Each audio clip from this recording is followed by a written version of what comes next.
இன்று உலக தேங்காய் தினம். தேங்காய்க்கு எல்லாம் தினமா என்ற கேள்வி எழுப்புவதற்கு ஏராளமான ஆச்சரியங்களை பதிலாக தருகிறது தேங்காய். அப்படி என்ன ஸ்பெஷல் இந்த தேங்காய் தினத்தில் என்பதை அறிந்து கொள்வோம் இந்த செய்தி தொகுப்பு வாயிலாக.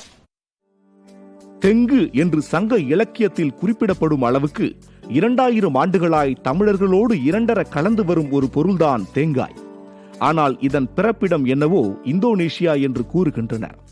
பிறந்த வீட்டை விட புகுந்த வீடான தமிழ்நாட்டில்தான் தேங்காய்க்கு அதிக வரவேற்பு கிடைத்துள்ளது.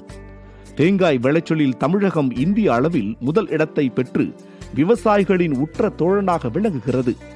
தென்னை மரத்தின் உச்சி முதல் பாதம் வரை அனைத்துமே லாபம் தரக்கூடியவைதான். இளநீர் சூட்டை தணிக்கும் பானமாகவும், தேங்காய் சமையலில் சுவை கூட்டும் பொருளாகவும், கொப்பரை லாபம் தரும் ஒன்றாகவும் விளங்குகிறது. 1 ஏக்கர் பரப்பளவிற்கு 70 மரங்கள் நடவு செய்யப்படும் நிலையில் குறிப்பிட்ட காலத்திற்குள்ளாகவே பெரிய அளவில் வளர்ந்து அதிக பயனை அள்ளித்தரும் வரப்பிரசாதமே தென்னை. தமிழகத்தில் பொள்ளாச்சி, திண்டுக்கல் பகுதிகளில் தேங்காய் அதிக அளவில் உற்பத்தி செய்யப்படுகிறது. இங்கிருந்து ஏற்றுமதி செய்யப்படும் தேங்காய் எண்ணெய், தேங்காய் துருவல், தேங்காய் பால், மிட்டாய் போன்ற தயாரிப்பிற்கு பயன்படுகிறது. இதன் சிரட்டை மற்றும் தென்னை நார் பிளாஸ்டிக் பொருட்களுக்கு மாற்று உபயோக பொருட்கள் தயாரிப்பதில் பெரும் பங்கு வகிக்கிறது.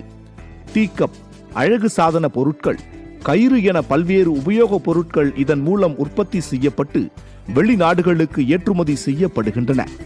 அதிக அளவில் தேங்காய் உற்பத்தி செய்யப்பட்டாலும் விவசாயிகளை விட கொள்முதல் செய்யும் நபர்களே அதிக லாபம் பார்ப்பதாக ஒரு குற்றச்சாட்டு உண்டு. இந்த தேங்காய் தினத்தில் விவசாயிகளின் வாழ்வில் இளநீர் போல் இனிமை கூட்டட்டும் என்று வாழ்த்துவோம்.